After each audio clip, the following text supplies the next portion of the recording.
welcome. Hi, welcome back. We are reading Remnants of Filth once again, Vol.1. Things are getting really. Things have been really, trigger heavy, I guess. Um, but yeah, I would like to encourage everyone to read the, trigger warnings for this book before we start onto the next chapters, because I think something's going down. Because last we left off, we heard a bit about Gumong's past, being a slave and being treated like shit, the lowest of lows. And I think the next chapter is going to be more of that. It's called Murong Lian, which is Gumong's I don't know what to call him. I don't want to call him anything. I want to call him stupid fuckface. But I can't. Anyway. The collar was addressed last chapter, which I appreciate, but I also damn, Meatbun, you really like to watch your characters suffer, huh? You really like to put them through the ringer, huh? It's wild. Anyway, I have some chamomile tea. I haven't had it in a while, so it's nice to be reunited once again.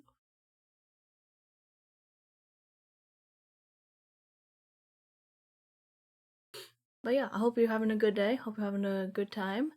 We'll get started as soon as my tea cools down a little bit so I can sip it.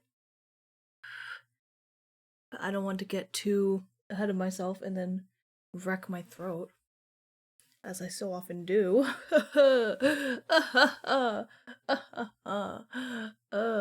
sad. But yeah, how's your day going? My day, I actually had nightmares last night because I left the heater on too high, I guess. So I was sweating. It was weird. I don't remember. I just remember I was sinking into like a sand pit, but in a way where it was like dunes, right? But then there was a point where all the dunes merged or like connected, and then it went down like a not like a whirlpool, but just like a sinkhole, I think. And that was fun. Um, that was so fun.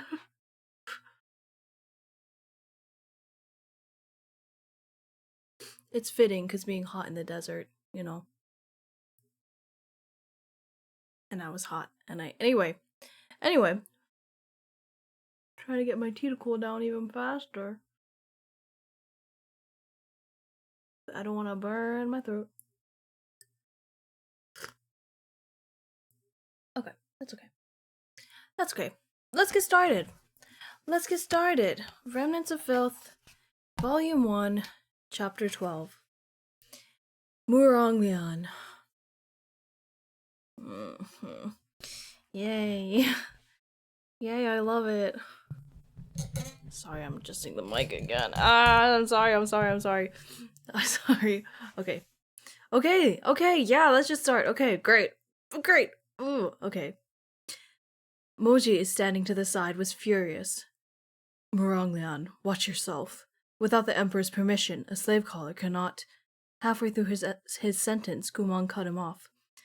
Such a precious gift, Gumong said loudly, talking over Moji in a tone that brooked no argument.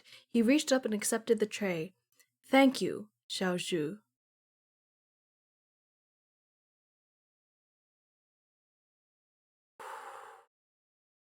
Okay, that's fine.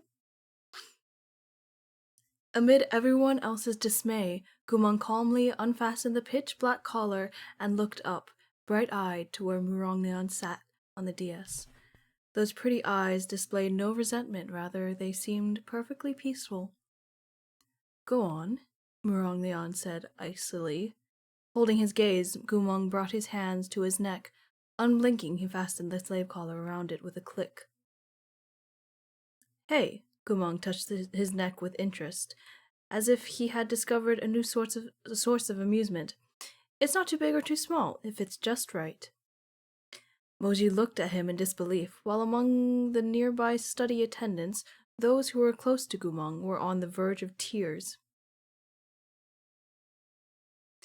This was Gumong's way. Staggering turns of fortune seemed like nothing to him. If the sky fell, he'd probably grin and pull it up to use as a blanket. How does it look? Lu Jianqing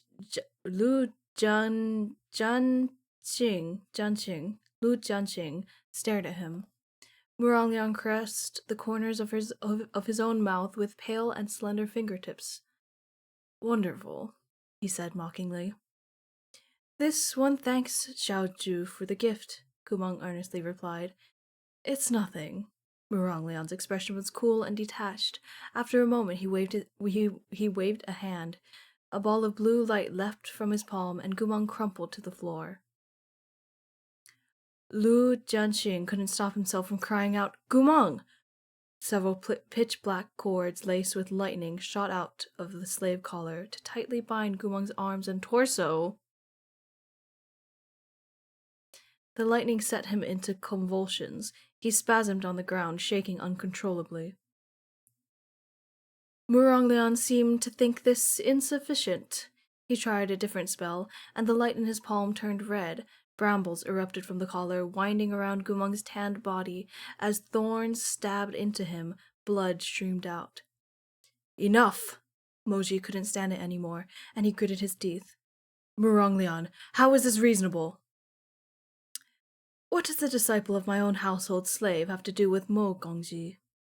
Muranglian said indolently. He's just a lowly slave. It would be of no consequence even if I beat him to death. Why is Mo Gongji so concerned? We are in the Cultivation Academy. By privately collaring Sorry, I just had toast.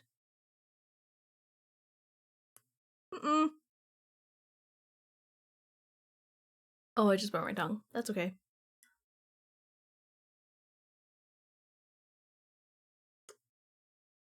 At least I didn't burn my throat. I definitely just burnt my tongue.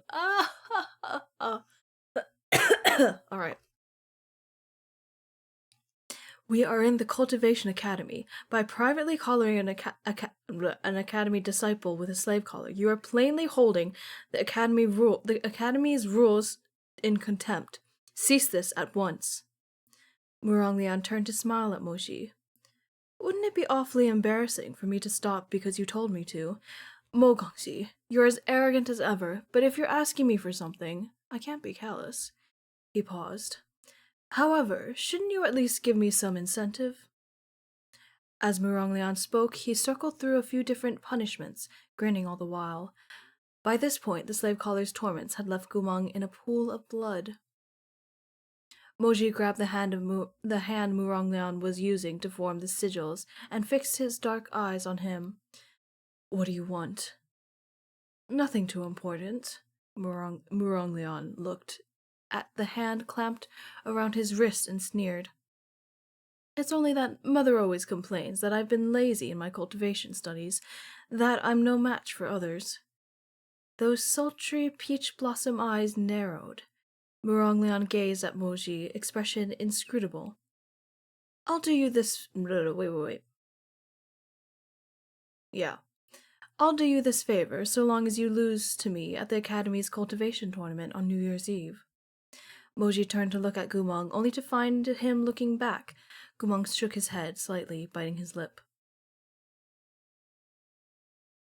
I heard that this slave of mine has been quite the help to you on exorcism missions. Neither of them replied. So, are you willing? Yes, Moji said after a pause. I give you my word. Muranglian laughed as he waved a hand, lifting the punishment spell on the slave collar. Gumong collapsed into a puddle of crimson on the floor. Those ever-smiling lips could no longer shape words. At this, Muronglian expressed an appropriate amount of satisfaction. That'll do. The light of the slave collar went out. I want him dead. I want him dead. Just stay there until you stop bleeding. I want him dead. Muronglian jeered at Gumong. It'll save you from having to do extra laundry. I hope this gift is sufficient to remind you at every moment who you really are. His gaze was like wasp venom. Remember the filth that is in your blood.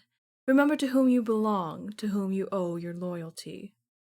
Muronglian was beyond despicable and beyond insane. Moji had been abjectly disgusted with him for ages now. Whee!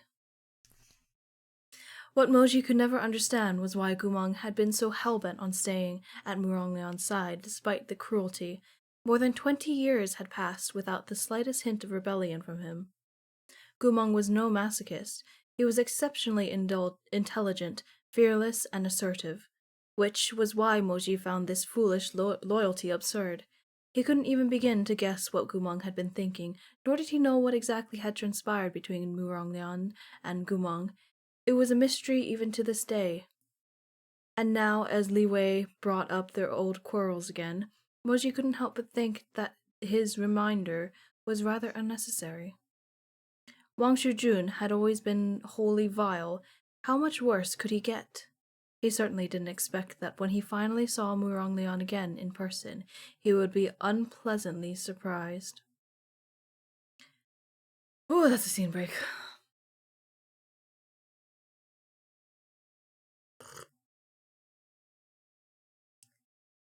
One day, once court matters had concluded, a few young masters suggested going to relax at the new Pitch Pot Tavern in the eastern part of the city. Pitch Pot has a footnote, a game involving tossing arrows or sticking into a wine pot. Or sticks into a wine pot. Okay, cool. A new female cultivator was joining in on the fun. Jihajun, why don't we go together? She asked. Moji said, my apologies. Another rejection? The cultivator pursed her lips and mumbled, I know you have Princess Mengzhi, but are you so dead set on her that you won't give anyone else a chance? Before Moji could reply, Yue Chenqing popped up from behind her. Hey, Jihajun, what do you mean by that? He patted the cultivator's shoulder. Let's have some fun together, he said hopefully. Drink some tea, play a game of pitch-pot. What's wrong with that? The others started to persuade him as well, smiling. Exactly, come with us. Pitch-pot is loads of fun.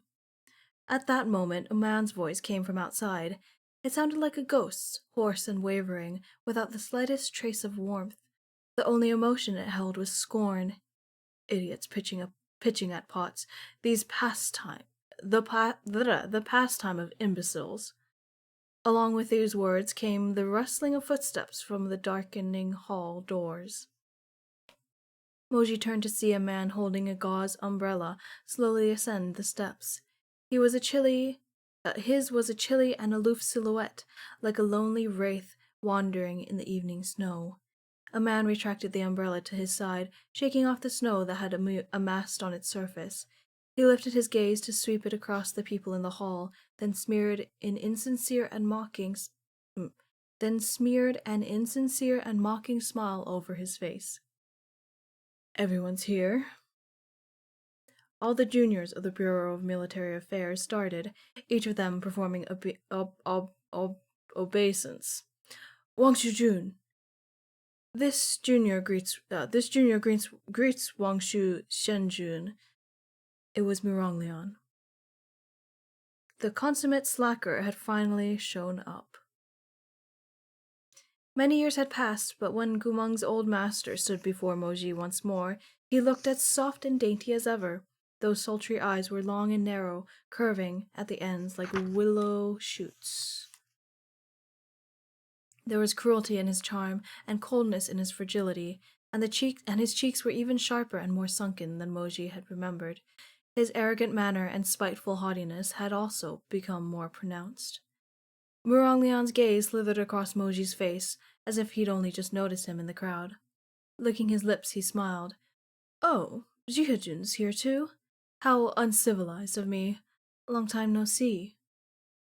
Yue Chenqing was a brainless loudmouth who could get along with anyone, so he waved at Muronglion with a grin. "Murongdaga, I haven't seen you in a long time, either." Chenqing!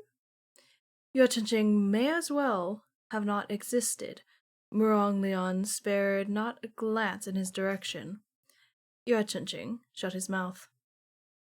After waiting several moments with no response from Moji, Muronglion flashed another chilling smile. "Jihajun, you and I have been apart for a long time. Why don't you seem the least bit happy to see me? That proud and distant character of yours hasn't changed in the slightest." Moji glanced at him indifferently. "Yet Wang Shujun has changed a great deal. I presume the affairs of the capital have been a terrible strain. They've caused Wang Shujun to lose so much weight." Muronglion smiled. "Yes. Unlike you, I'm part of His Imperial Majesty's inner circle, and thus must help him shoulder his burdens." "How moving," Moji said icily. Jihajun versus Wang Shujun was like thunder against lightning, or stone against blade, filling the atmosphere with tension. Out of all the people in the hall, only the good-natured blockhead Yue Chenqing was willing to speak. He looked at both sides and persevered. "Wang Shujun, it's late. What made you decide to take a stroll around the palace?" "I was just passing by," Muronglion finally acknowledged him after a beat. "It happens that I am free, and I wanted to invite everyone to come to a gathering at Wangshu Manor." As he finished, he turned his gaze, bringing with it a slight chill. "To drink, and so on." What is he playing at?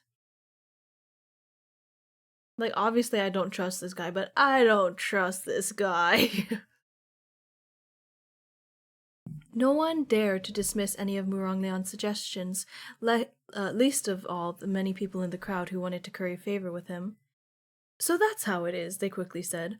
"Obviously it would be impolite to refuse an invitation from Wang Shujun." Muronglion shot a glance at Moji's face. "Jihajun, are you coming?"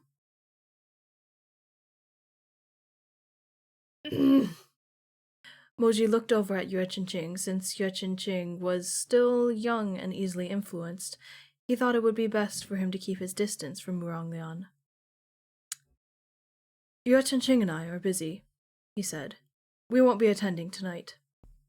"What? No way! It's so late! How can we be busy?" Yue Chenqing's eyes flew open. "As if I'd want to discuss military matters with you. I want to go drink at Wangshu Manor." He ducked behind Muronglion, looking as if he'd rather be beaten to death than read another Imperial Military Memorial.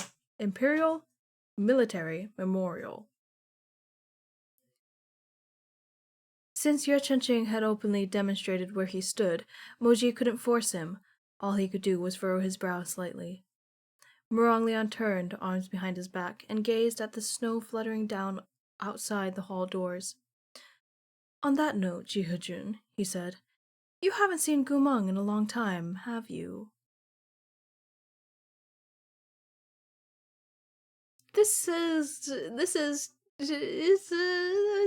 taking a turn, and it's great. It's great. Moji said nothing. "I know you hate him, but when Gumeng defected, you kept trying to protect him, claiming he would never betray Changhua." Muronglion suddenly smiled again. "Later on, when you met him face to face in battle and attempted to obtain confirmation from his own mouth, he wounded you, and you nearly died." "Why bother bringing up the past?" Moji asked frostily. A snicker. "As if you wouldn't remember it. As if you wouldn't remember it so long as I didn't mention it. Jihajun, we may not be friends, but it just so happens that Gumeng deceived, disappointed, and betrayed us both," Muronglion drawled. "So, even though you're unwilling to admit it, I'm afraid that the one man in the world who can understand my hatred and despondency is you and no other.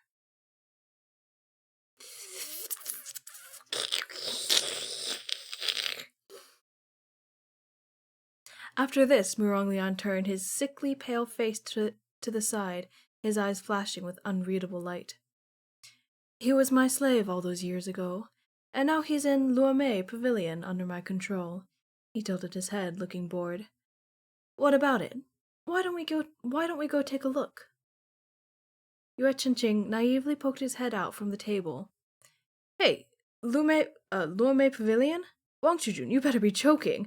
We've got maidens in the Bureau of Military Affairs. It wouldn't be appropriate for them to go play at Luame Pavilion.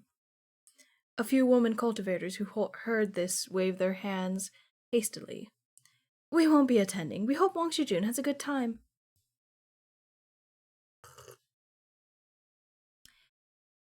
Yue Chenqing scratched his head.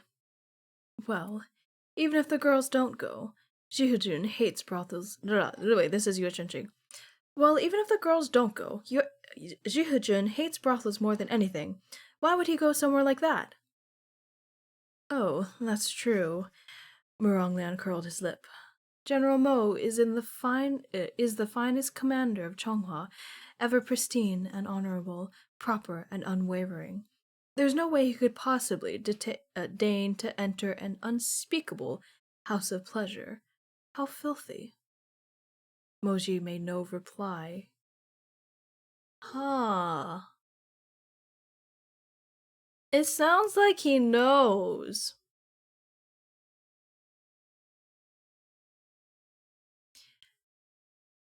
Then what about this? Muronglian tilted his neck and stretched tight muscles before continuing. Luame Pavilion isn't far from my manor. I'll have Gumong brought there straight away, and we'll let him liven things up for us tonight. General Mo, it'll be my way of giving you... His lips were wet, his words sinister. A warm welcome home. Ah, that is the end of that chapter. Oh boy.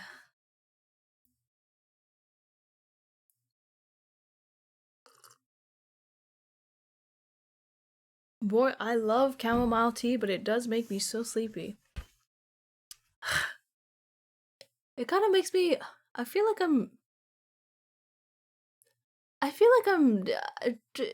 taking something else, if you know what I mean. I don't... you know... Maybe eating something edible with a very small percentage of something. No. Alright. Chapter 13. An invitation from Muronglian. What is... Sorry,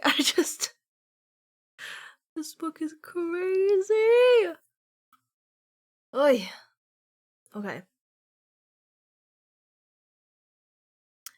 Ah, only Gumong, Wang Shujun.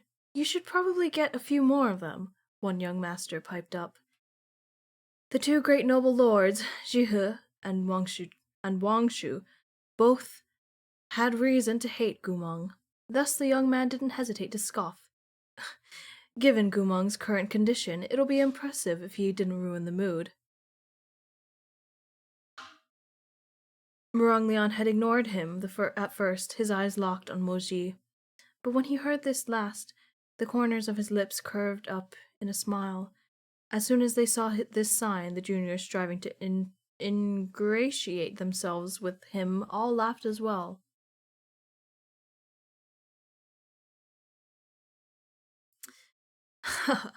Wait, these are the other people? Haha, you're right. It's true that Gumong wouldn't be enough on his own.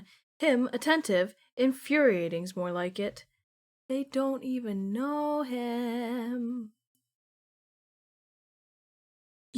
Oh shit. You've given him your patronage before? Everything else aside, he was an infamous man whore. I was curious and wanted to have some fun. You know, he.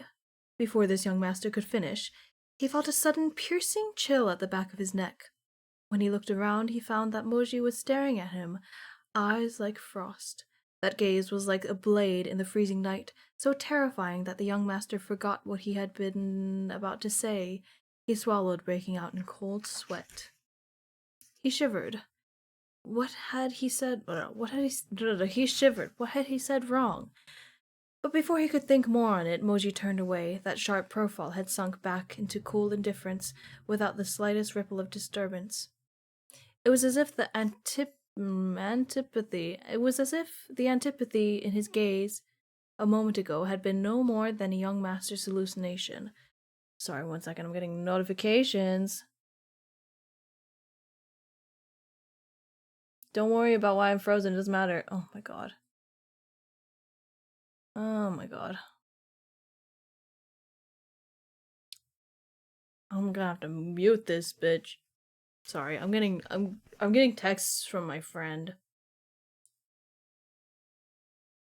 And they're just screaming about Haikyuu. Whatever. Okay.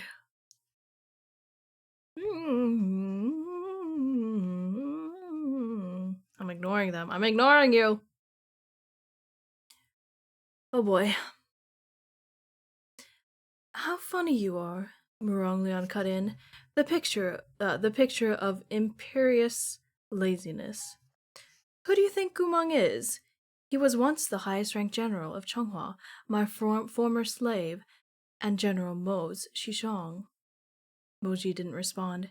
Even if he doesn't know how to serve anyone attentively, how could we bear to miss his presence at the banquet tonight? As Leon spoke, his venomous gaze landed on Moji.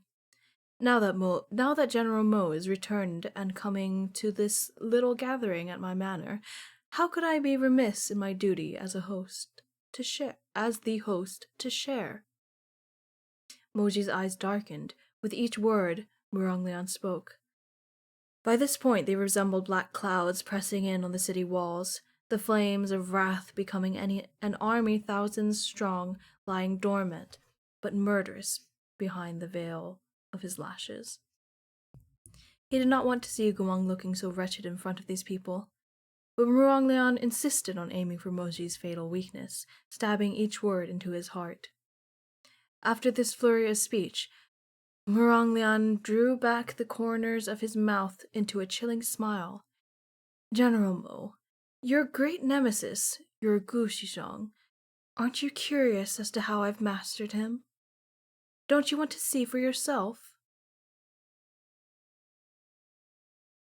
This is not going to end well. Obviously, it's not going to end well, but oh my god.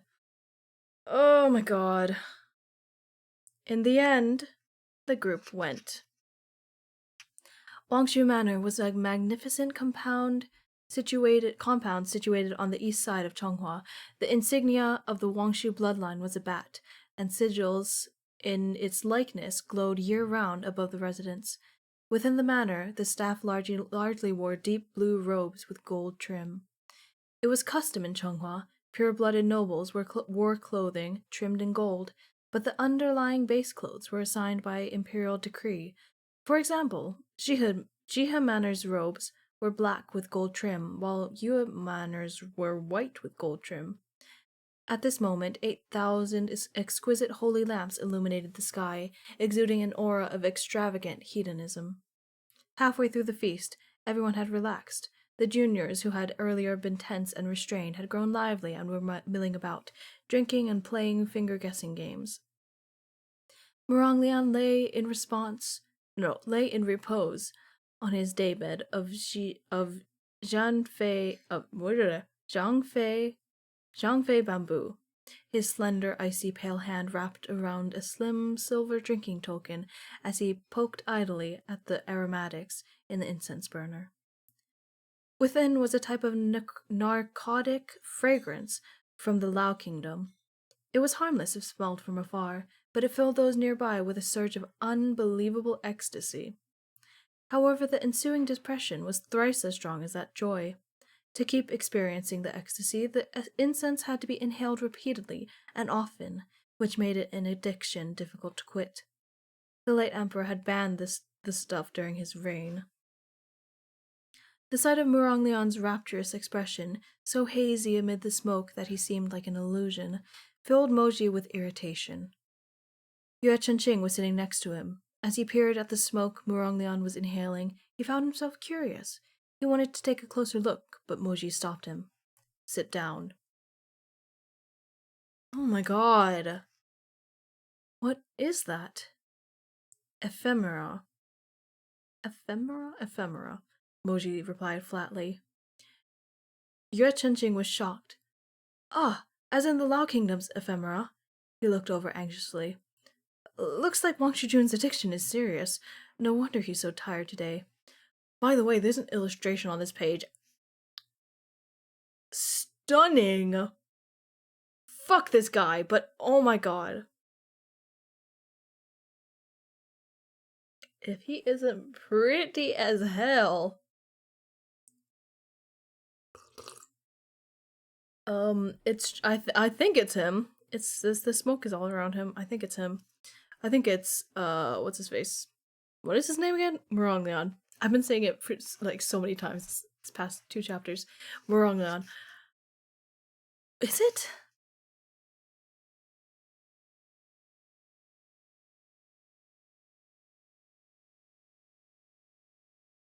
I don't see no gold trim. Hang on. Let me read a bit more. Let me just read a bit more. If you so much as think about touching that smoke, your dad will lock you away for years. My dad? Yue Chengqing said. My dad's not that harsh. At most he threatened to string me up and beat me. This stuff about locking someone away is obviously your idea, not his, General Mo. Before Moji could get angry, Yue Chengqing grinned. But you don't need to worry. I'm not the least bit interested in that kind of illusory pleasure. I'm so likable. I don't need that ephemera stuff to be happy. There's nothing I can't bounce back from. Unexpectedly, these last few words fell with perfect accuracy into Muronglion's ears. Uh-oh.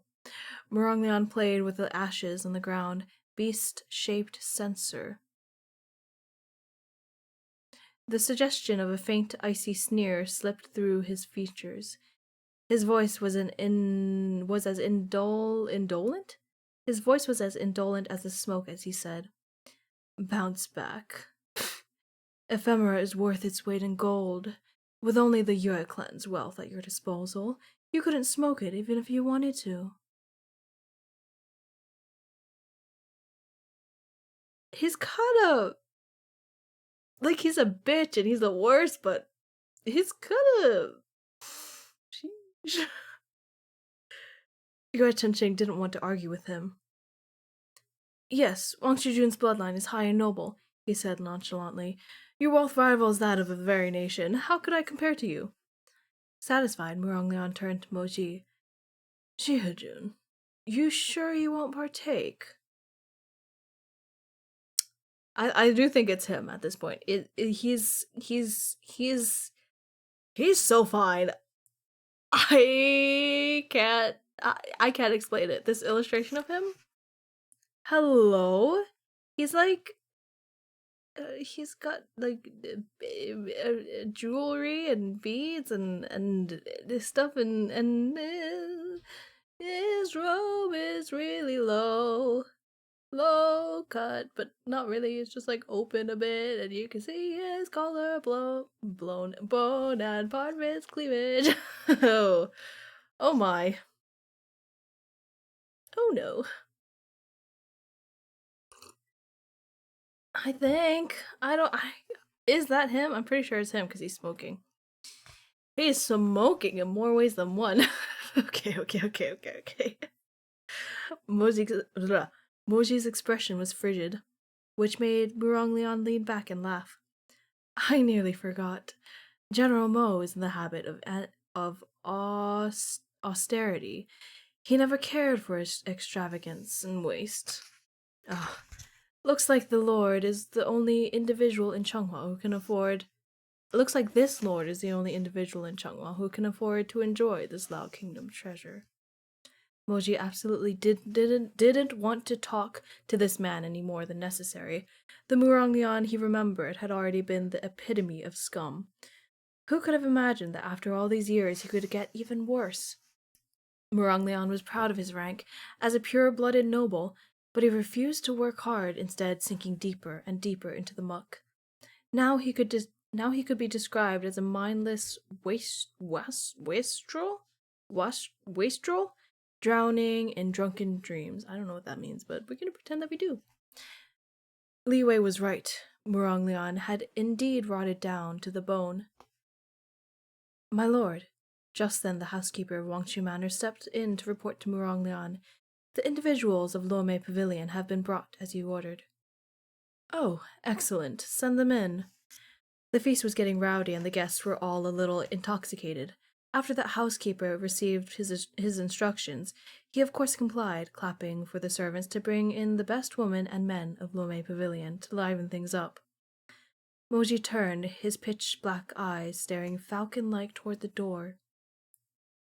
The beaded veil tinkled, and several rows of men and women were ushered in by the housekeeper. Each of them had their own charm. Some were gaily pretty, some were innocently pure, humble or prideful, reluctant or willing. Only Gumong wasn't there. These are the prostitutes sent from Lome Pavilion. If you gentlemen... Oh, okay, this is him. These are the prostitutes sent from Lome Pavilion. If you gentlemen take a fancy to any of them, feel free to take them out to play. Muronglian waved his lazy hand. They're no more than bastards. It's on me if they die. This lord is treating you tonight. Now, shouldn't you all be singing my praises and tearfully thanking me? The crowd jumped to flatter him. Wang Shujun is such a breath of fresh air. He's the emperor's cousin, after all. Anything he wants is only a word away. How enviable! The crowd licked Murong's boots and began to noisily drag away the pitiful victims to accompany them in wine and amusement. All at once, the scene of the banquet blurred into debauched chaos. Pretty lady, what's your name? Come here, top Gaga's cup. Moji's expression grew darker and darker. Though he suffered it for a long while, he finally reached his limits and could listen no longer. But as he made to get up and leave, he heard Muronglian speak, mirth in his voice. Shihujin, is there no one here who pleases you? You've had too much wine. I have not, Muronglian scoffed. And Shihujin shouldn't be in such a rush to depart. That person you want to see is here. It's just that his temperament is quite strange these days. He gets anxious when he's away from Lome Pavilion, so he has been standing outside this whole time, refusing to come in. As he spoke, he filled his own cup, downing it in one draught. Draught? Drow? I don't know. If you don't believe me, take a look for yourself. I'm so scared. Moji turned toward the doorway, just as Muronglian had claimed. The disjoined swaying of the bead veil revealed a silhouette in the shadows beyond, as if a wary beast were hiding in their depths, looking cautiously outward. Do you see? Muronglian said. Why don't we bring him in to have some fun with you? Oh no. Oh no. When Moji didn't answer, Muronglian smiled. He stretched his cheeks, flush red from drink, and shouted, Hey everyone, wait a moment. What is it, Wang Shujun? Muronglian narrowed his eyes, the scorn and malice on his face instantly intensifying. You're all so poorly behaved, Muronglian said. You rushed to take these beauties into your arms, but didn't any of you notice our noble Jihujin's lap is still empty? Moji was rendered speechless. Under normal circumstances, no one would dare make such jokes about him, but these young masters were mostly wastrels. A minor wound would make them refuse to step into the battlefield, and a major injury would make them refuse to leave their sick bed. Few of them had ever worked directly with Moji. Furthermore, they were drunk, so they spoke without a shed of propriety. Jihujun, the capital isn't like the army, one of them slurred with a grin. Beauties are everywhere, and those belonging to Wangshujun are the best of the best. Why would you decline his offer? Even though he's in his most vigorous years, Yihujin's always busy with military matters. You ought to relax from time to time. Hi. Right, General Mo's been to countless battlefields, but he's never entered a single veiled bed canopy. Life is bitter and short, so you should enjoy the present, another snickered. Yue Chunqing was still relatively sober. When he saw Moji's expression, a sense of dread rose within him. Come on now, he hurriedly cut in. Why don't you guys shut up already? Moji glanced at him. Against all odds, this kid was the one to take things seriously.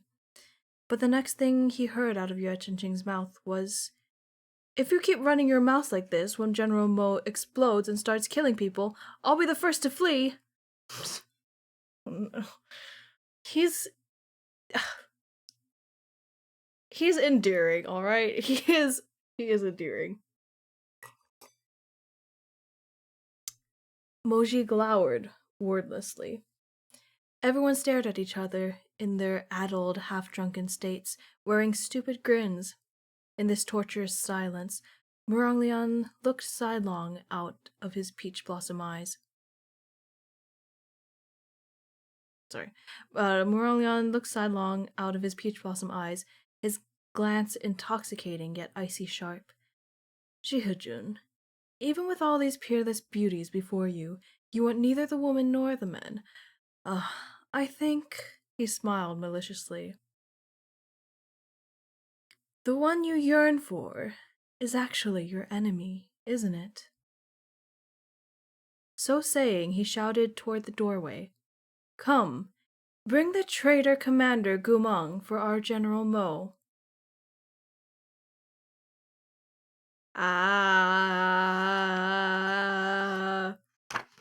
That's the other chapter. That's the end of the chapter. Why?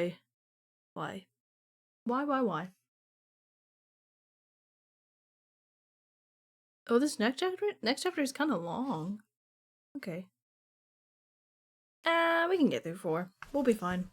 I think. Hopefully. We'll see. Ugh. I forgot to put... you know what? It's fine. I forgot to put the stream avatars up. That's okay. We'll just be without them for one stream. Oh my god. Could I just take a break from my sanity? Like, not a full proper break, but... Ugh.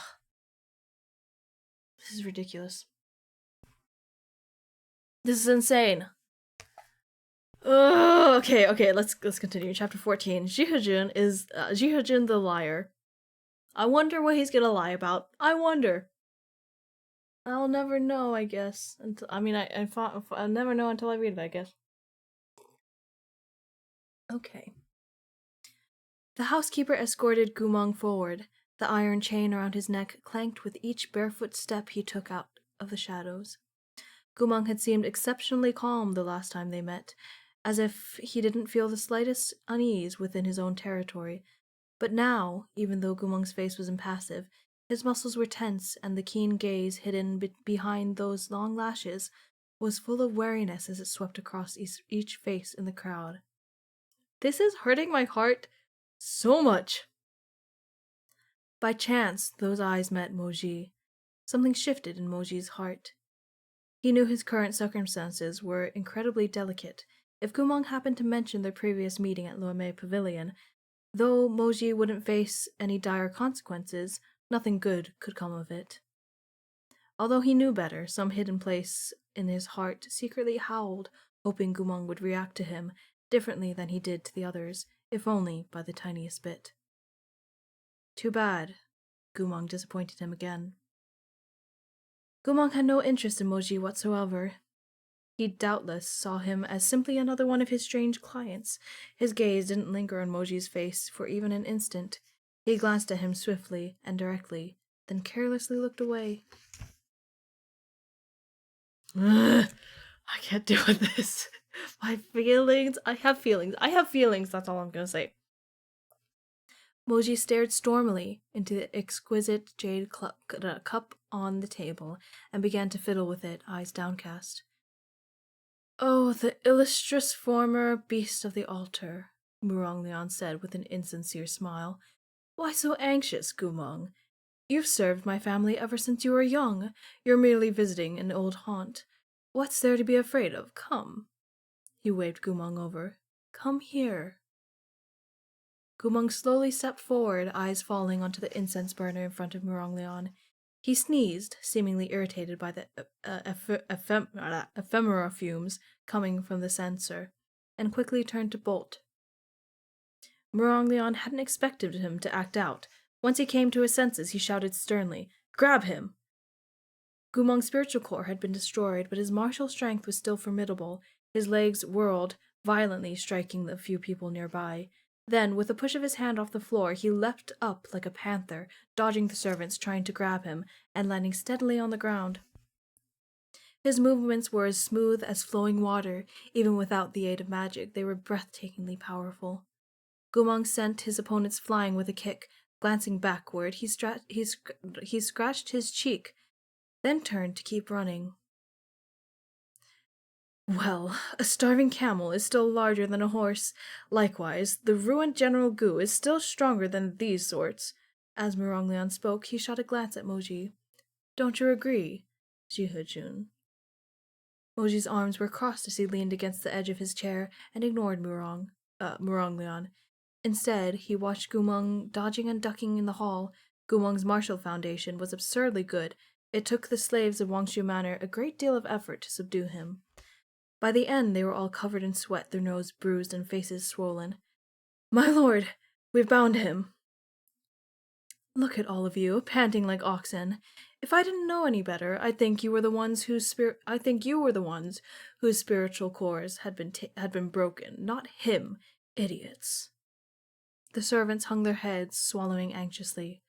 Fortunately, Muronglion didn't continue to berate them. Instead, he swept his sleeves and said impatiently, Bring him back. Gumong was once more led to the center of the hall.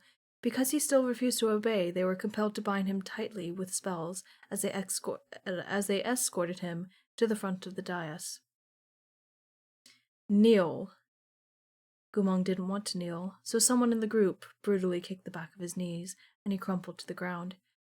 His face, neck, abdomen, and knees were tightly bound with black immortal binding ropes.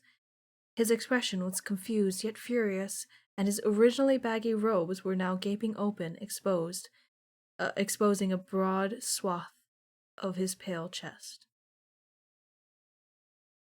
Muronglion stepped down from the bamboo daybed, holding a silver spoon he used to poke the fragrant ash. Oh no, that's fine. Bending down, he stared fixedly at Gumong. All of Changhua falls under the domination of the Murong name. General, where will you run? Where can you run? With that, he slapped Gumong across the face. The sound of the strike echoed crisply. Muronglion hadn't held back in the least, and 5 marks immediately flushed across Gumong's cheek. His head was smacked to the side. Gumong didn't make a sound, but Moji's lashes fluttered silently.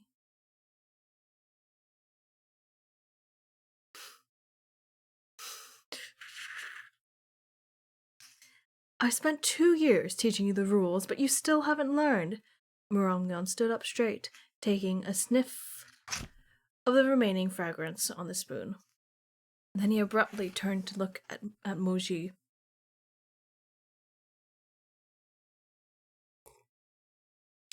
Ah, Jihujun, I heard you handled your army well. When you first took over the Wangba army that Gumang left behind, there were quite a few old soldiers who wanted to rebel, but they were swayed by the oath you swore in front of the troops. Seeing as you're such an expert, why don't you instruct the Wangba army's former general for me as well? Let him learn obedience, too. Muronglian waved a hand as he spoke, gesturing to the servants to drag Gumang in the front of Moji. Speaking of, he once stabbed General Mo in the chest. An apology must be offered to General Mo sooner or later. Now you're the executioner, and he's on your chopping block. Muronglian said unhurriedly, "You can choose to torture him however you like. Go ahead." Gumang didn't know many complex words. Executioner, chopping block. He didn't understand them, but to him the words torture sounded like a stick to a dog terrified of further beatings. He shuddered, eyes widening. From where he lay on the ground, his field of view was limited. He couldn't see Moji standing at an angle behind him. When the two servants at Gumang's side moved him, he strove to turn around, but the immortal binding ropes tightened around his head.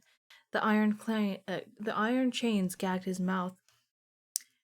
What? The iron chains gagging his mouth were about to dig into his flesh, forcing the breath out of him.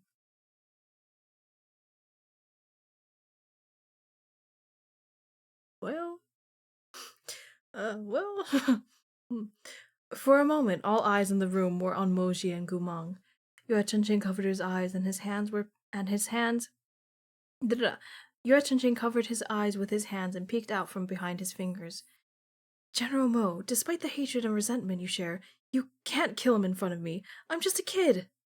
I'm just a kid. I'm just a kid. Oh, he's gonna be tragic. Oh no, he's gonna have a brutal awakening, isn't he? Oh no.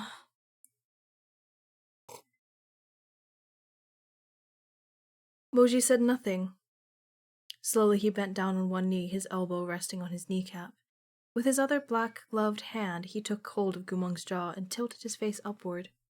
Gumang had been gagged with a chain, and couldn't swear at him. He could only struggle, making the iron clink as he glared. An inexplicable tremor shook Moji's heart.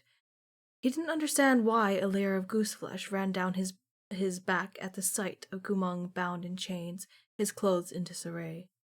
Was it the thrill of finally trampling his prey underfoot, of watching it stick out its neck for execution, fury in his disappointing passivity, or was it some other emotion? I don't know, you tell me. Moji didn't know, nor did he want to. His cold black pupils looked down disdainfully.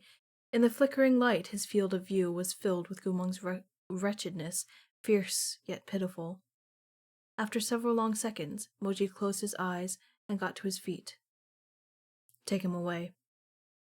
What does Jihujin mean by this? Moji turned his face away. I'm not interested in him. Muronglian smiled. So that's how it is. And here I thought something had poked Jihujin's sore spot, making Jihujin upset. As he spoke, he added some powder into the pipe with his hand. He narrowed his eyes and took a deep puff. His fluid gaze darted sidelong again. But Moji's... what the hell?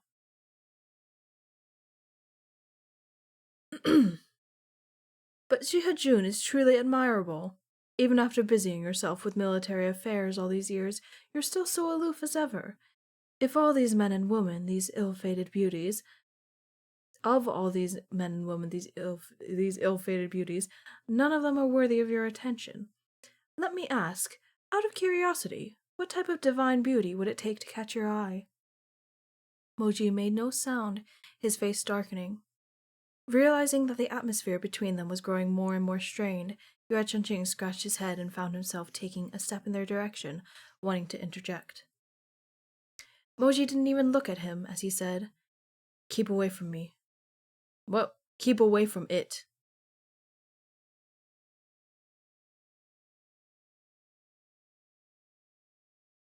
Huh?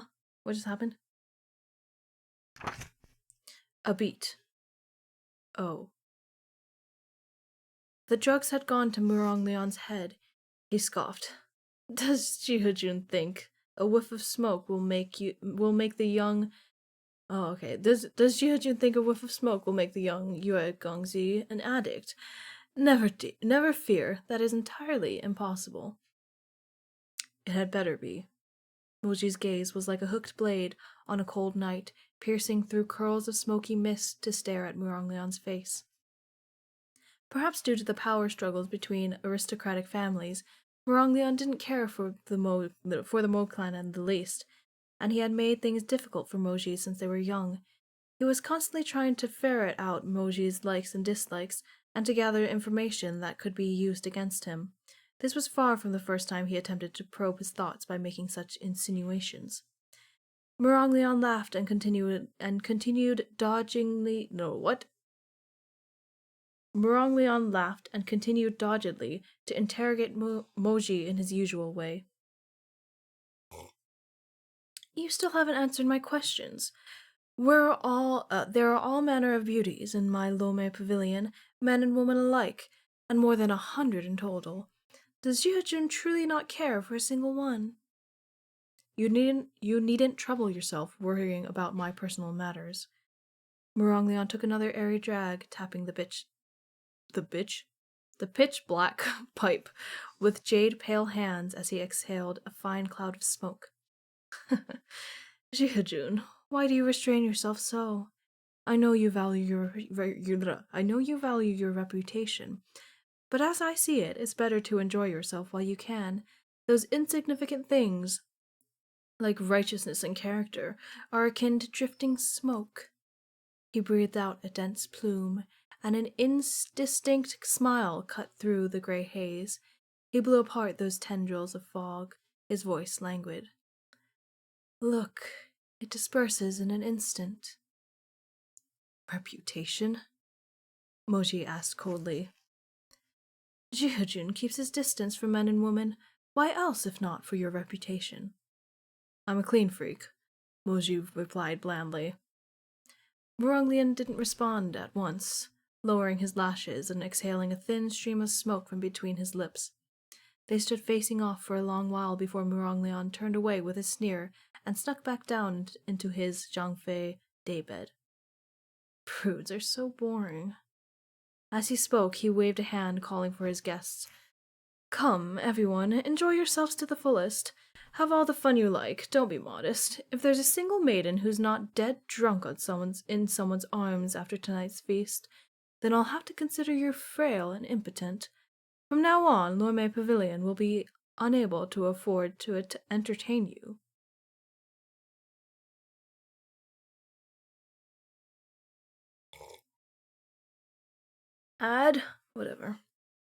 Whatever. A family slave approached Muronglion to ask, somewhat helplessly, My lord, do we take Gumong back or keep him here? Keep him here? Why take him away? Muronglion smiled. So Jihajun isn't interested. Does that mean no one else will play? As he spoke, he shot a glance at Moji. Jihajun, you truly don't care about him, do you? If you're sure you don't want him, I'm going to let the brothers have their fun. Yay! What the hell? Why is my tongue sticking out? Yay! The crowd was naturally delighted. The public frowned on degrading ordinary courtesans, but disgracing Gumong would be met with praise and applause. After all, it wasn't their fault Gumong had decided to be a traitor to Chonghua. But was it someone else's? Those intoxicated cultivators surrounded him in an instant, jeering as they imagined the humiliation they'd soon inflict upon him. Someone noticed Gumong seemed to be hungry. He tossed a braised pork hock in front of him. If you want to eat, then eat. Gumong's bestial instincts were strong. After circling the hawk a few times, he was unable to resist his hunger and scooped it up, bringing it to his nose.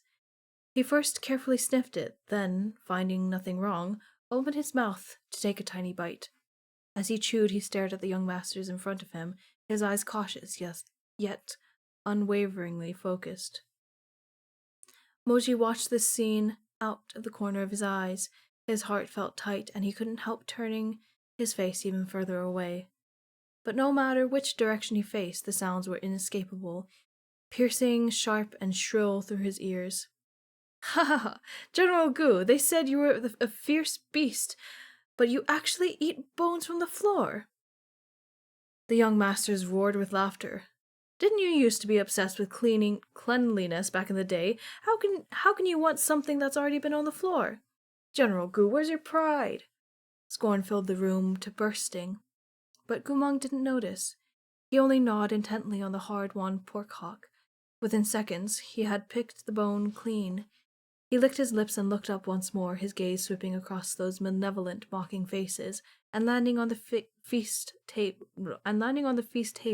laden with plates. It was piled with little towers of braised pork hocks, big and neat and square. The lean meat evenly matched with fat. Each piece of braised pork was covered in thick sauce, rich and aromatic. For a while, Gumon stared without making a sound. "Give," he said suddenly. This was the first word he had spoken since entering the room. The crowd looked at him as if they had witnessed a habitually silent cat meow, and every one of them began to grow excited. "Give you what?" Gumong didn't hold back. He looked like a wild beast begging for food. "Give me meat." The crowd roared with laughter. "Look, he knows how to ask for meat. He can't understand anything else, but he sure knows meat. One hell of a beast of the altar, haha." "You want to eat?" asked one of the masters sitting on the dais. Gumong nodded. The young master selected a morsel with jade chopsticks and passed it to him. Gumong took it, but just as he was about to bite down, the young master roared with laughter. "A traitorous dog like you wants to eat meat? Keep dreaming." As he spoke, spiritual energy flickered at his fingertips, and the piece of braised pork Gumong was holding vanished in a cloud of blue-green smoke. This seemed to startle Gumong. For a while he stared stupidly at his hand. Then, for another while, he looked back and forth. In the end, he lowered his head to search the floor. Once he had finally made sure, he cocked his head. He cocked his head in confusion. "The meat's gone." At once, the crowd of people in the room began vying to outdo each other, to mock him. "Isn't it easy to get food?" Someone mixed wine with vinegar, sauce, and grease in a wine cup and passed it to him, snickering. "Come, try some of this." "It's a splendid vintage." Gumong had been starved and parched for so long, even though he didn't trust these people, he still took the wine cup and sniffed it. Finding the smell a little odd, he gave it a cautious lick. After a moment of stillness, he spat it straight into the person's face. The onlookers slapped their thighs as they guffawed, and in their excitement, some started thinking of other ways to disgrace Gumong. The young master who had been sprayed was infuriated by this indignity. He accepted a handkerchief and wiped his face, then grabbed Gumong's lapels to slap him hatefully. "Beggars can't be choosers. Go beg in fucking hell." As soon as Gumong was hit, he wanted to fight back. But along with his mind, the Lao Kingdom had destroyed his valiant spiritual energy. He was no match for this cultivator. Those chains restrained him nigh instantly, clanking as he struggled vainly against them. He could do nothing else but glare daggers at his opponent. His eyes really did resemble a wolf's. "Teach him a lesson. Beat him. Yes, beat him." Who didn't hate Gumong? Both Moji and Muronglian were present tonight, and all these young masters sought to curry favor with the two noble lords. Not a one of them held back a mote with their magic. Offensive spells pelted Gumong like rain, as vicious as they could manage without killing him outright. Gumong was soon breathless under the onslaught. He didn't understand why these people hated him so. He wanted to speak, but his mouth was full of blood. Still unsatisfied, some of the young masters retrieved the wine cup from before, which wasn't fully emptied, and spat into it a few times.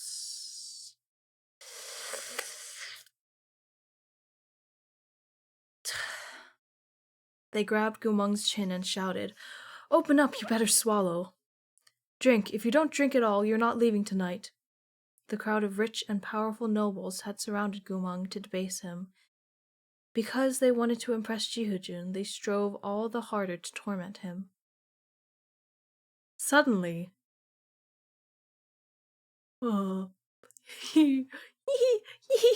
okay, sorry. Sorry, I'm excited. Suddenly, they heard a muffled bang from the corner. The whole group whipped around only to see that Moji had shot to his feet and tossed his jade cup onto the table. He had been playing with his wine cup in silence all this time, but now he finally looked up, his expression dark as night.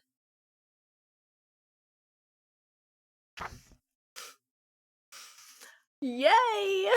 Yay, Moji! Moji, save him! Oh my god, please? Please? Please? Okay, I'm gonna take a little break. I'm gonna take a short little break. I'm gonna get some more tea, probably go to the bathroom or whatever. And then we will be back on chapter 15 called A Little Test. I don't like the sounds of that, but we are gonna find out what happens. Okay, BRB. 3, 2, 1, go.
I'm back. Okay. Let's do one more chapter. Figure out what the fuck happens here. And then, sorry, chamomile tea. The chamomile tea makes me very sleepy. But it also helps me read for some reason. I think I think too much when I'm like trying to read. But chamomile kind of shuts that part of me down. So it's nice. It's nice and it makes me chill. Okay. Chapter 15, a little test. Hmm.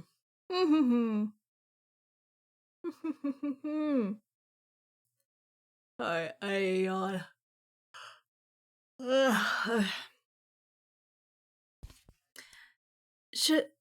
Shihujun, what? Moji's teeth gritted rage. Moji's teeth gritted rage was written stark across his pale face, handsome yet frightening. He looked down across the crowd from his full height, but just as the blade-like stare was about to land on Gumang, he quickly looked away. Shihujun? Muronglion also cast him a sidelong glance. Oh, Shihujin, you were fine a second ago. Why this sudden outburst? Moji's expression remained displeased. The sight of Gumang surrounded and debased filled him with an all-encompassing hatred he couldn't begin to pin down. If he accidentally blurted out a command for the crowd to stop, he would have landed himself in a truly difficult situation. Fortunately, he had controlled his tongue. He took a moment to gather himself, and when he spoke, it was slowly and through a clenched jaw. Dignitaries of the court, wine-drunk and pleasure-seeking, idling in intoxication. You are all important members of the Bureau of Military Affairs, yet all you have to perform are those despicable tricks. Each word was clipped with fury. Where is your decorum? Decorum? Amid the hush of the crowd, Muronglion spoke. Shihujun, what do you mean? He sat up from his sprawling repose. Gumang is a traitor. These lords present are powerful nobles. These nobles are simply playing with a traitor. So where's the lack of decorum? How is this despicable? Muronglion took another drag of ephemera. I will get it eventually. Shihujin, you might be a clean freak, but why should you stop your subordinates from having their fun? Besides, this is Wangshu Manor. Gumang belongs to me, and everyone here today is my guest. No matter how high your rank, before you hit a dog, you should at least look at its owner. That speech really did it. Not only had Muronglion insulted Gumang, he had demoted everyone else to the level of dogs. But as it happened, this crowd was thoroughly drunk, and had they been sober, there was still the fact that Muronglion was the Emperor's cousin. Even if you let them borrow 10 times more courage, none of them would have dared say a word of dissent against the powerful Murong clan. Moji, however, was immune to such considerations. He stood, arms crossed, and coolly replied, Muronglion, the person to whom the members of the Bureau of Military Affairs have sworn loyalty is the Emperor of Changhua, not you. I don't want to hear you describe these important military and government officials as your dogs again. He stared straight into Muronglion's eyes. Tread carefully. Oh! Oh, Moji, get him! Oh, get him, Moji! Oh, get him, oh, get him, oh, get him, oh, get him, oh, get him. Attaboy! Oh my god.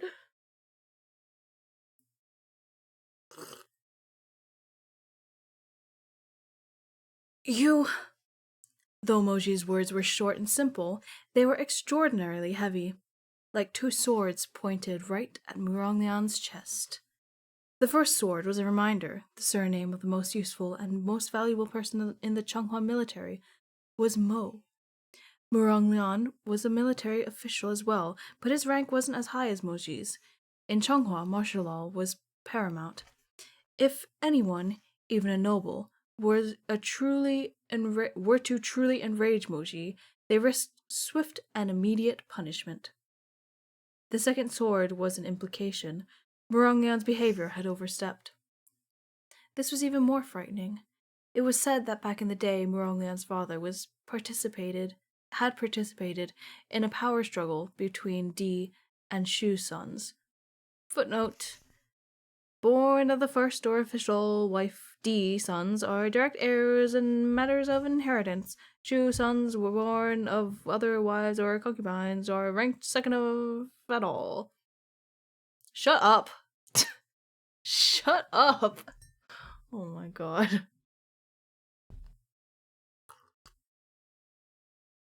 There's no third sword. Shut up. Oy. Lucky for him, the late ruler had magnanimously allowed his brothers' heads to remain on their shoulders, but every member of this lesser branch of the Murong clan was yet anxious. The words imperial power were two they dared not touch. As expected, Muronglian paled. Only after a spell did he manage to regain his poise. Good, good. The corners of Muronglian's lips moved forward, forcing out a mirthless smile. Moji, you've got guts. He stared into Moji's eyes, his gaze flitting away, then back again. A moment later, beams of light sprang from his palms with a hiss. A scarlet whip responded to his summons, thrashing through the air and stirring up a haze of dust in its wake.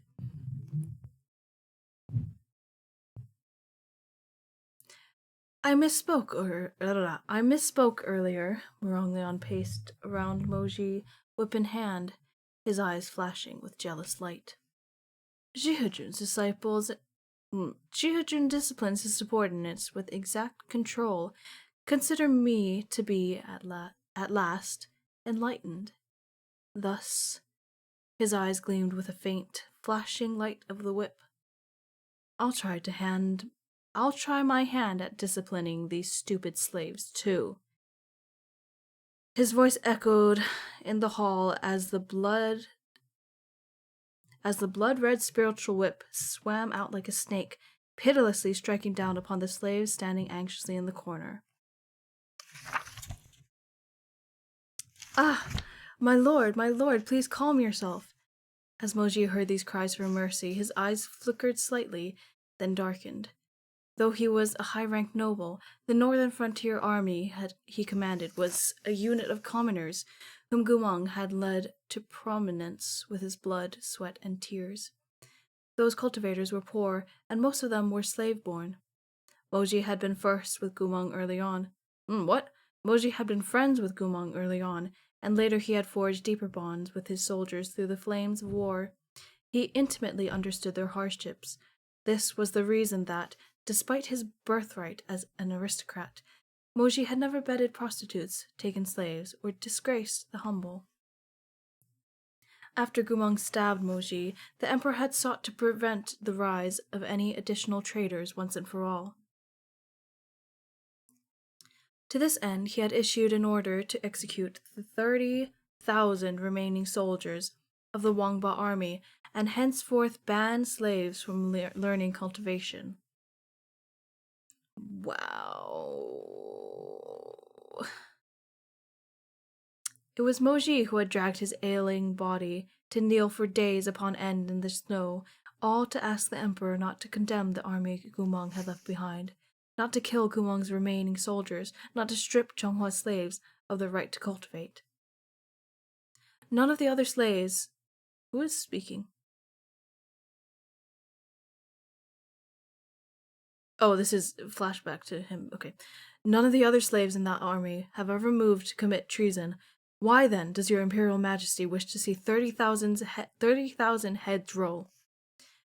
They haven't betrayed us yet, But how does that mean they won't in the future? The Emperor exclaimed angrily. Gumang led them. They're a horde of traitors in the making. Jihojun, do you forget your pains as soon as your wound is healed? Moji's wound was in fact not healed. It still seeped blood beneath the bandages wrapped around his chest. But he still remembered something Gumang had said to him when they were young. Gumang had been sitting in a pile of straw, chomping down on an apple and smiling at Moji. Out of all the 9 provinces and 28 nations, only the 5 led by Changhua are willing to let those of us born as slaves cultivate. It would be good if even more allowed it in the future, even though Changhua never elevated a slave to officer. As long as the Emperor is willing to let us cultivate, there'll always be a chance. I want to achieve something. All of us want to achieve something. We only hope the person on the throne will spare us a glance. Moji closed his eyes as he spoke. I ask your Imperial Majesty to allow me to take responsibility for these 30,000 slave soldiers. The Emperor burst out laughing. Let you, a pure-blooded noble, take charge of Gumang's army and of riffraff. How would you lead them? Would they accept you? Not to mention, how could you promise us those beasts won't target the throne of Changhua like their former master? Moji stared straight into the Emperor's eyes. I am willing to take the vow of calamity. The Emperor startled. What did you say? I will take the vow of calamity. The vow of calamity. The vow of calamity was a grave, unbreakable oath that could only be sworn once. The contract alone took 10 years of the oath-taker's lifespan. If broken, the heavens would strike them with a calamity, and the oath-taker would be annihilated, becoming ashes in the wind. But even if they adhered their vow, if they adhered to their vow, for their entire life, those 10 years could never be recovered. Given the ruthlessness of these terms, precious few people on earth would ever take that vow. But Moji did. He pledged an oath on 10 years of his life, swearing to never let those slave-born soldiers rebel, and swearing that he would be loyal to Changhua and its emperor for a lifetime. Also, Gumang's treason wouldn't result in more innocent bloodshed. Also, Changhua would continue to allow slaves the right to cultivate. Almost no one knew about this sacrifice he had made. All they knew was that the emperor was suddenly possessed by a strange whim and handed command of the Wangba army to Gumang, left behind to a pure-blooded noble. What? And handed command of the Wangba army that Gumang left behind to a pure-blooded noble. When Moji looked... What? No. Resetting. When Moji took up his post, the soldiers of the Wangba army had called him stepdad behind his back. They had cursed him for his strictness and indifference, for being an aristocrat who could never understand how the poor suffered. None of them knew that this noble young master, who didn't understand their suffering, had secretly sacrificed to keep them alive.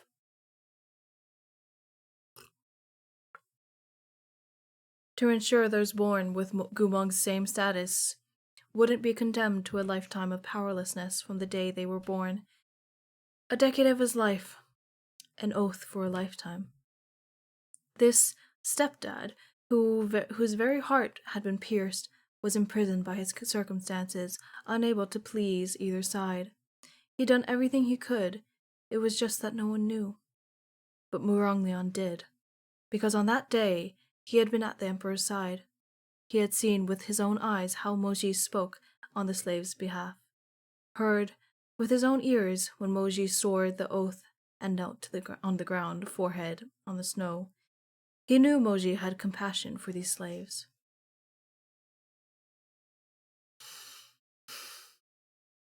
Muronglion couldn't rage at the Emperor's general. But now that Moji had displeased him, he struck out cruelly and shamelessly at those helpless slaves until blood flew through the air and wailing filled the room. Muronglion threw his head back and laughed. his pale, pretty face distorted by his loathing and addiction. He looked at Moji and said meaningfully, "Slaves will always be slaves. Their blood is destined for filth from birth. What chance could they possibly have to achieve anything?" Nearby, Yue Chengqing was aghast. "Ephemera is no joke," he said softly. "I'm gonna tell all my friends that they'd better not smoke it. It was only a little disagreement. Why did Wang Shujun go so crazy?" Yet whipping the slaves did not sate Murong Lian. Out of the corner of his eye he saw Gumeng standing to the side. Murong Lian was Gumeng's former master. For years he had noticed every detail of his interactions with Moji. Although he had no evidence, he had always felt that something about Moji and Gumeng's relationship wasn't quite right. At this thought, a fiendish idea sprouted in Murong Lian's mind. He turned his spiritual whip and sent it sweeping toward the unwitting Gumeng. Gumeng didn't have time to react before the whip had wrapped around his waist. Caught off guard, he was easily jerked before Murong Lian. Murong Lian grabbed Gumeng's chin and wrenched his face forward toward Moji. Those sultry eyes were filled with malice.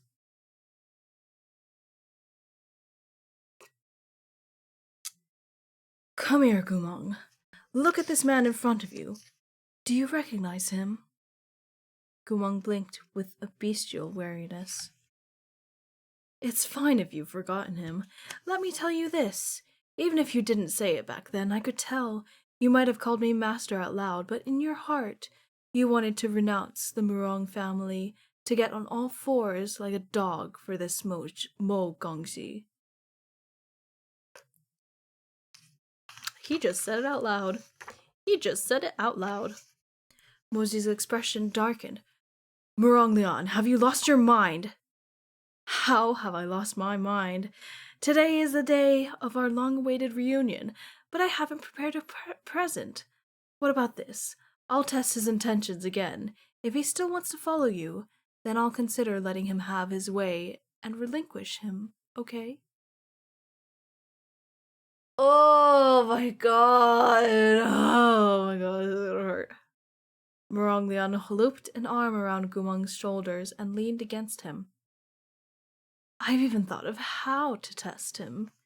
Here, Murong Lian." Murong Lian had long since been thoroughly intoxicated by the fumes of the ephemera. He brought a finger to his lips and wagged it. "Shh, don't get mad. Let me finish. I promise it's very interesting." As he spoke, he lowered his head.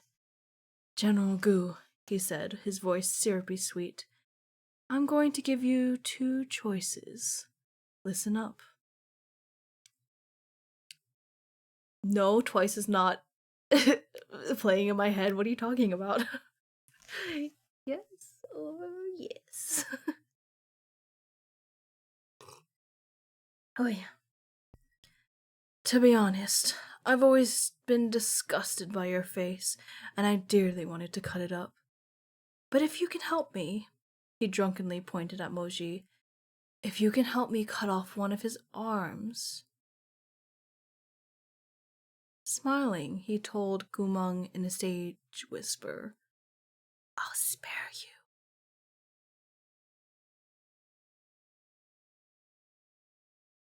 These words shocked a measure of sobriety into the drunken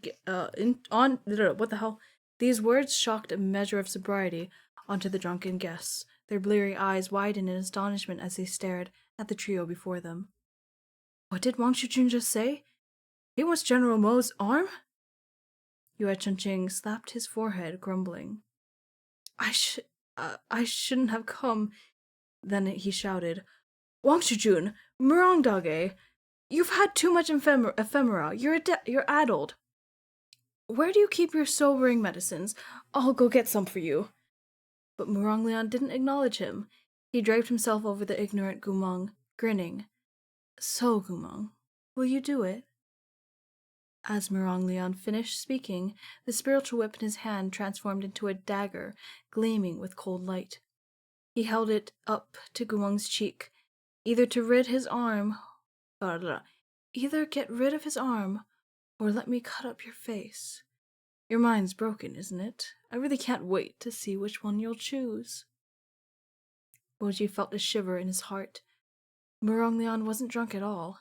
It was obvious that with Gumong's current abilities, even if he took the dagger, he wouldn't be able to touch a hair on Moji's head. There was no danger whatsoever. Muronglion was merely testing Gumong to see if he really had lost his memories, and therefore how much value Moji had in Gumong's heart.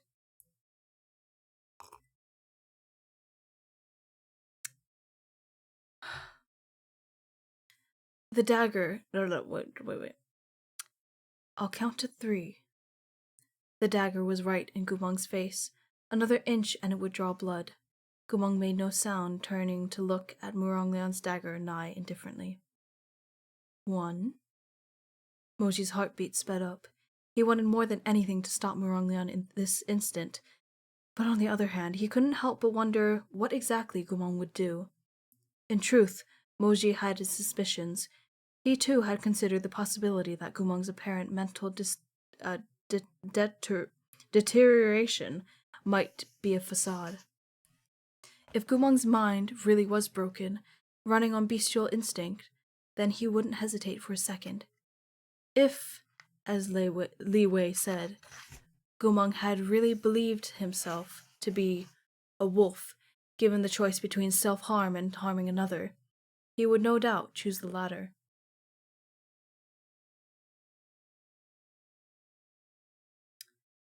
Then why had Gumong still not moved to attack? The atmosphere grew even more tense. Muronglion was smiling, Yue Chunqing was shouting, the crowd was pleading, smoke wound Smoke wound through the room, making for a surreal and strange scene. Memories of Gumong's face rose before Moji's eyes, calm, beaming, concerned, icy. They swam past in fantastical shapes, like the flashing scales of a massive fish, the light glancing off each scale with a silhouette of Gumong from the past, floating up like a dream. The fuck me, bun. Long time no see, Moshiri. Can I sit with you? Would you like to rot with me? I really will kill you. These memories roared past, in a torrential flow surging through Moji's eyes. In the end, they were pierced by Muronglion's voice, and Moji was hauled back to reality, which left only this for Gumong, still somewhat calm, with only a faint furrow between his brows. 2. For some reason, Gumong still hadn't moved. Why wasn't he choosing self-defense? Wasn't he a beast, unable to remember a thing? And that was to say nothing of the ruthlessness he'd heretofore shown Moji.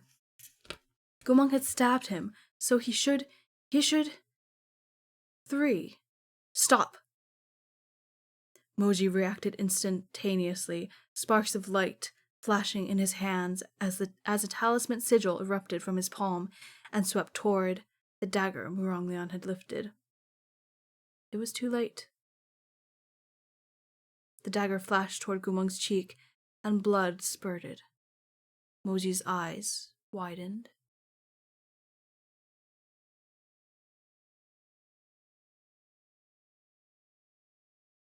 That's the end of the chapter. That's how that chapter ends.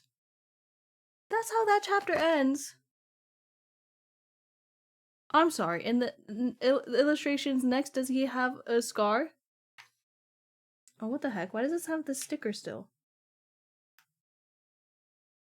This still has the, what?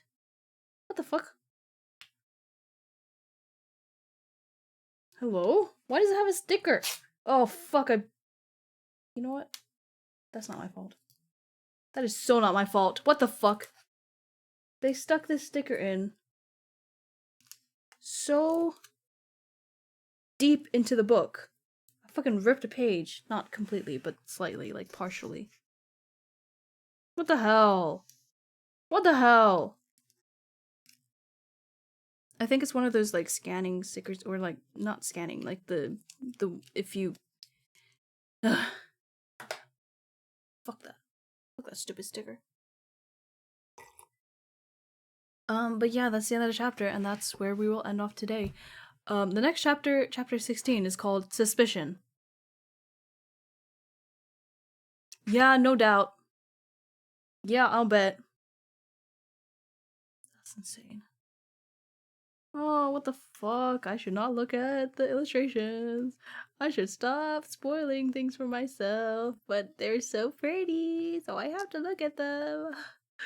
Because they're so pretty and no other reason. Who the fuck is this bitch? But they're so pretty. Oh my god. Oh my god.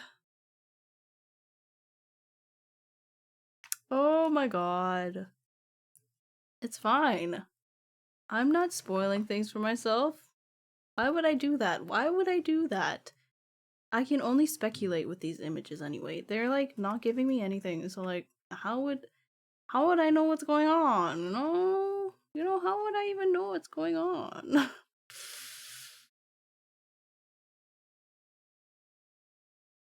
Yeah. It's you and me in this world. Na, na, na, na, na, na. Sorry, one of the chapters is called Bite Me. Sorry. That's the last chapter though. The last chapter is called Bite Me. Oh my god. Anyway, that's where we're stopping for today. My god. We're like in the middle of the book now. Yay. Yay. But yeah, thanks for joining. Thanks for sticking around. Thanks for watching, and I hope you had a good time. Somewhat. As much as you can with whatever the fuck is happening right now.